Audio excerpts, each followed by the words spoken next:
In this video, I'll show you how to fix application hang detected in Fortnite. Now first what we want to try is come down here and search for run, press enter and type in %local app data %. Press OK and open up here.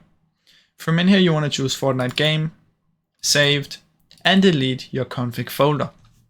Now don't worry, it's going to regenerate when we open up Fortnite. So just delete this one and try and relaunch Fortnite.